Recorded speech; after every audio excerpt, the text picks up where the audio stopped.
Hello everyone, માદેવર to all. તમારું સ્વાગત છે તમારી ચેનલ ગુજરાતી સાયકા હબમાં. જ્યારે આપણા ઘરમાં મગ બનાવવાની વાત આવે ત્યારે દરેક બાળકનું મોં બગડી જાય છે અને કહે છે, મમ્મી મારે મગ નથી ખાવા.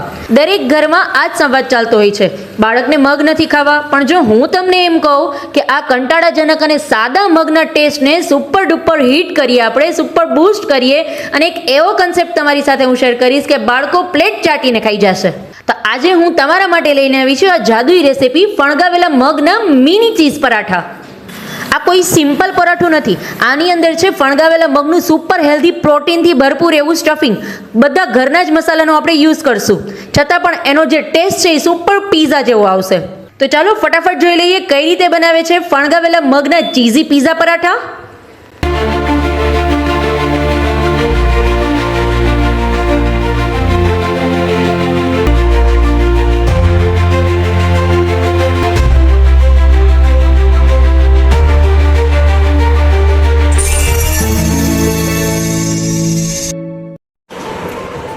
હવે સિઝનને અનુકૂળ આ રીતે મેં મગને પહેલા ફણગાવીને લઈ લીધા છે. જુઓ તમે કેટલા સરસ મારા મગમાં છે એ કોટા ફૂટી ગયા છે, એકદમ સરસ બધા મગમાં મારે કોટા ફૂટી ગયા છે. હવે આ રીતના પ્રોપર તમારા મગ જો તમારે ફણગાવવા હોય તો એના માટેની ટિપ્સ છે કે તમે જ્યારે પણ મગને સૌથી પહેલા તો શું કરવાનું, મગને એકદમ સરસ પાણીથી ધોઈ અને 6 કલાક સુધી પલાળીને રાખી દેવાના. હવે એ પલાળેલા મગ 6 કલાક થઈ જાય પછી બધું પાણી એનું સાફ કરી ફરી પાછા 2 થી 3 પાણીથી એકદમ સરસ ધોઈ અને એકદમ કોરા કરી અને ફ્રીઝની અંદર રાખી દેવાના. હવે ફ્રીઝની અંદર એક દિવસ રહેશે ને તો આ રીતે જો તમે કોટા ફૂટી જશે, એકદમ સરસ છે. હવે બાળકોને આ રીતના ફળગાવેલા કઠોળ દેશો તો પ્રોટીનથી ભરપૂર એવા આ કઠોળ છે. હવે કોઈ પણ અત્યારે મેં મગ લીધા છે, તમે મગની બદલે મગ મિક્સ પણ લઈ શકો છો, ચણા પણ લઈ શકો છો. તમને જે પણ કઠોળ પસંદ હોય અથવા મિક્સ કઠોળ પણ તમે આ રીતે કરી શકો છો, મિક્સ સ્પ્રાઉટ પણ લઈ શકો છો.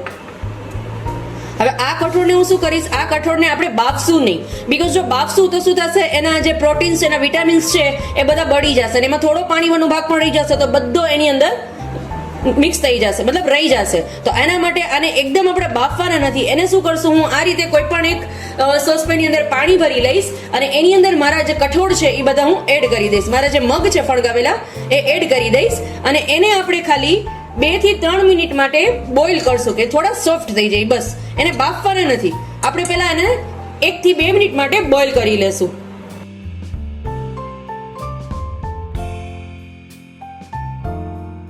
મેં અત્યારે અહીંયા રેગ્યુલર રોટલીનો જે આપણો લોટ હોય છે, ઘઉંનો ઝીણો લોટ એ લીધેલો છે પરોઠાનો લોટ બાંધવા માટે. એની અંદર હું 1 ચમચી જેટલી હિંગ એડ કરું છું,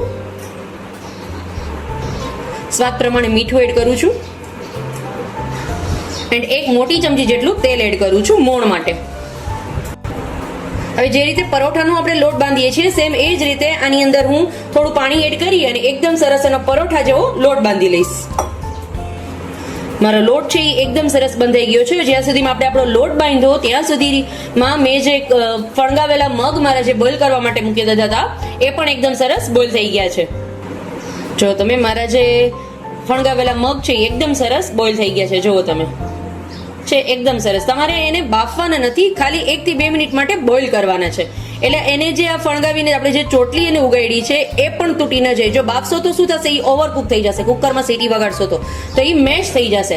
આપણે મેશ નથી કરવાના, આપણે આ જ રીતે આખો દાણો છૂટો છૂટો આ રીતે રહે એ જ રીતે આપણે યુઝ કરવા છે. એટલા માટે મેં આને બોઇલ કરેલા છે, બાફેલા નથી. હવે એને હું કોઈ પણ એક બાઉલની અંદર પહેલા ટ્રાન્સફર કરી લઈશ. એની સાથે સાથે એની અંદર હું ઝીણી સમારેલી ડુંગળીનો યુઝ કરું છું અને બાળકોને ભાવે એના માટે એની અંદર ચીઝ, જે મોઝરેલા ચીઝ આવે છે એના ડાઈઝ એડ કરું છું. 1 ચમચી જેટલું કશ્મીરી લાલ મિર્ચ પાવડર એડ કરશું. તમે જો વધુ તીખાશ પસંદ હોય તો તમારે વધુ એડ કરવાનું. અત્યારે હું 1 થી 1.25 ચમચી જેટલો કશ્મીરી લાલ મિર્ચ પાવડર એડ કરું છું આની અંદર. સ્વાદ પ્રમાણે મીઠું એડ કરશું. જ્યારે તમે મગને બોઇલ કરો છો ત્યારે જો તમે એની અંદર મીઠું નાખીને બોઇલ કરો છો તો તમારે આની અંદર મીઠું નાખવામાં ખાસ ધ્યાન રાખવાનું. મેં અત્યારે બોઇલ કરતી વખતે મીઠું નહોતું નાખેલું એટલે આ રીતે સ્ટફિંગની અંદર એડ કરું છું. એન્ડ હવે આ ચોમાસાની સિઝનમાં બાળકોને આપણે કઠોળ આપીએ છીએ તો ખાસ એનું એ ધ્યાન રાખવું પડે કે બાળકને પચી જાય, એને ભારે ન લાગે ખોરાકમાં. તો એના માટે એની જે મેઇન ટિપ્સ છે એ છે લીંબુ. જ્યારે પણ ફળગાવેલા કઠોળ અથવા કોઈ પણ કઠોળની અંદર તમે લીંબુ એડ કરી દેશો તો એ પચવામાં છે ખૂબ જ ઈઝી થઈ જશે. એટલે એની અંદર હું 1 લીંબુનો રસ એડ કરું છું.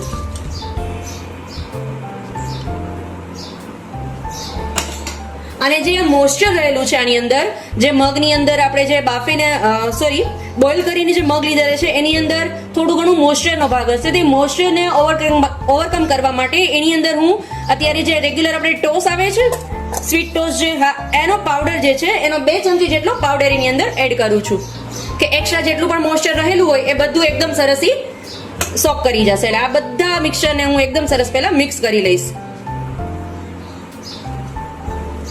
હાથની મદદથી એકદમ સરસ પહેલા એને આપણે મિક્સ કરી લેશું.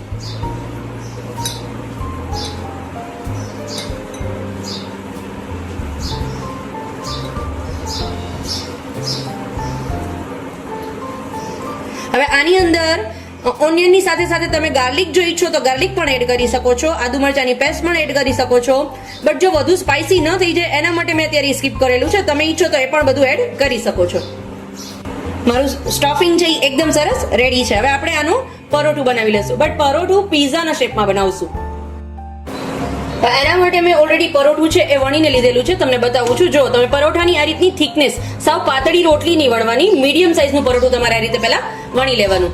હવે એની અંદર આપણે આપણું જે સ્ટફિંગ છે એને આ રીતે આપણે ફિલ કરશું. ચમચીની મદદથી બધું સ્ટફિંગ છે એ પહેલા આ રીતે એકદમ સરસ બધું સ્ટફિંગ આવી જાય બધી સાઈડ. કિનારી છે એની એ છોડી દેવાની, સાવ કિનારી સુધી સ્ટફિંગ ફિલ નહીં કરવાનું, ખાલી કિનારી તમારે એને છોડી દેવાની. અને આ રીતે સ્ટફિંગ ફૂલ ફિલ, પરોઠામાં જેટલું તમે સ્ટફિંગ ફિલ કરી શકો એટલું સ્ટફિંગ તમારે પહેલા ફિલ કરી દેવાનું.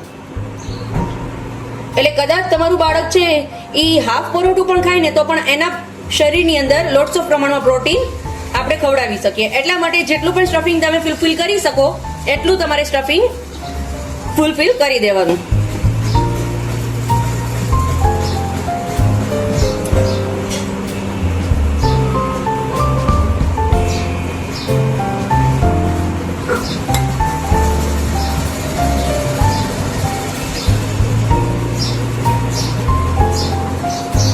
તમે આખું પરોઠું છે સ્ટફિંગ થી ફૂલફિલ કરી દીધું છે. હવે એની ઉપર ફરતે પહેલા શું કરીશ, આ જે કિનારી છે આપણે એની છોડી દીધેલી હતી, હવે એ કિનારીને ફરતી પહેલા હું પાણીથી આ રીતે આંગળી પાણીવાળી કરી અને ફરતી આ રીતે લગાવી દઈશ.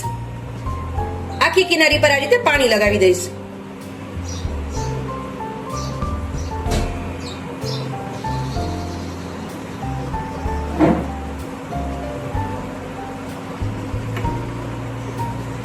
એટલે બીજી જે સેમ સાઈઝનું આપણું પરોઠું વણીને આપણે રેડી રાખેલું છે એને આની ઉપર હું ચિપકાવી દઈશ. અને પછી હાથની મદદથી આ રીતે આપણે એકદમ સરસ ચિપકાવી દેશું.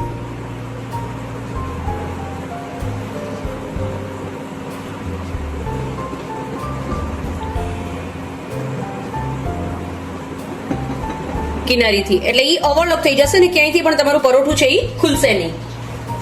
અને પછી આ રીતે કાંટા ચમચીની મદદથી આપણે આમાં આ રીતે ડિઝાઇન બનાવી લેશું.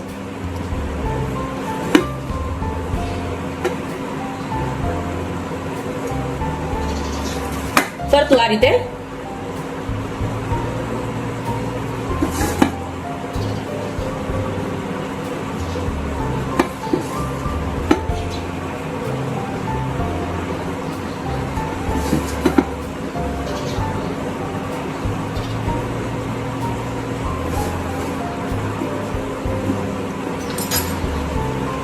એકદમ સરસ આપણું પરોઠું છે થઈને રેડી છે. જો તમે છે એકદમ સરસ ડિલિશિયસ આપણું પરોઠું. હવે આપણે આને શેકી લેશું. અને જો આપણે બાળકો માટે ટિફિન બોક્સમાં આપવું હોય આપણે તો આ રીતે નાની સાઈઝની પૂરી જેટલું પૂરી વણી અને એની અંદર પણ આ રીતે આપણે સ્ટફિંગ ફિલ કરી દેવાનું. સેમ જે રીતે આપણે ઓમાં કર્યું હતું સેમ એ જ રીતે. બટ બાળકો છે એ ચીઝ લવર વધારે હોય તો આની ઉપરથી ગ્રેટ કરીને પણ તમે ચીઝ એડ કરી શકો છો. અત્યારે પહેલા ફૂલફિલ આપણે આ પૂરું આ રીતે સ્ટફિંગ ભરી દેશું.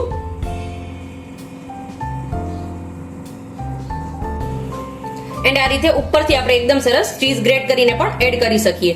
એક્સ્ટ્રા ચીઝી લવર હોય તો આ રીતે પણ તમે કરી શકો છો. એકદમ સરસ ચીઝ ગ્રેટ કરી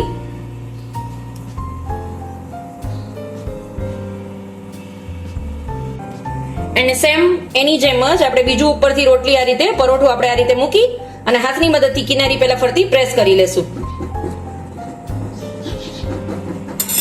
અને એને કાંટા ચમચીની મદદથી આ રીતે ડિઝાઇન આપી દેશું.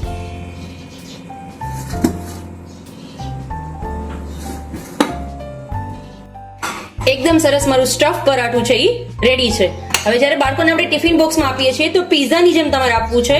તો પહેલા એની ઉપર આ રીતે કેચઅપ લગાવી દેવું. પહેલા હું તમને કટ કરીને બતાવી દઉં કે કેટલું ચીઝી લાગશે. એકદમ સરસ આ રીતે પિઝા કટરની મદદથી પહેલા કટ કરી લેવાનું.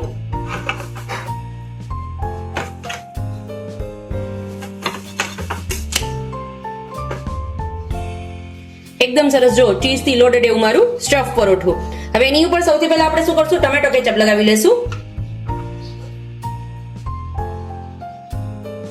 જેની મદદથી આ રીતે એકદમ સરસ પહેલા ફરતો આપણે ટમેટો કેચઅપ લગાવી લેશું.